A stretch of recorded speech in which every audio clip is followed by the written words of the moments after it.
COVID has been there with us now almost more than 6 months, but we should not forget that we stay in a region of India called Delhi NCR, where the pollutions have been skyrocketing. With the winters coming in, the air will be more heavier. With the winters coming in, the air will be more dense. Such kind of an air stays down. It doesn't ascend. So when you walk during winters, so you tend to inhale that heavy air which is full of pollutants, and along with somebody who has sneezed around you, so the way the virus will spread in a heavy dense air will be much more stronger than what it was spreading in a warm air. Now when I talk about pollution, we must have heard a term called the AQI, that's called the Air Quality Index. The AQI levels in general below 50 are acceptable, but an average AQI of Delhi is way too beyond it. It's nowhere in the acceptable range for human breathing. It is a situation which is alarming. It is a situation where we need to know the health hazards about it. A lot of people come to me and they ask me that, when you have pollution outside, we are staying indoors, we are safe. But that's not true. Being indoor, being in a small environment, you are bound to breathe the same air for a very long time. For example, if you're sleeping in a bedroom, overnight you're going to breathe the same air. So what solution do we have for this? What can we do about it? Absolutely, the most important point is never smoke indoors. I would say as a doctor you should never smoke anywhere, but definitely you should not smoke indoors, because this smoke gets deposited and your loved ones, they start inhaling it. Avoid using too much of agarbattis or incense sticks. Again, the same fact what I'm talking about smoking. And you should not be using something which are very high volatile compounds, for example very strong smells, in terms of very strong disinfectants, very strong perfumes. All these things are going to add up to the level of indoor air pollution.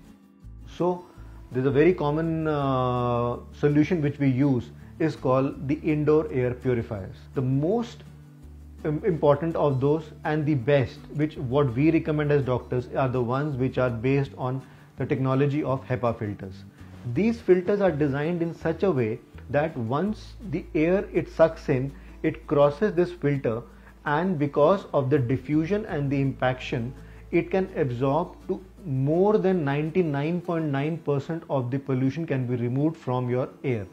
It can even be as good as removing the particle size as low as 0.3 to even 0.1 micron.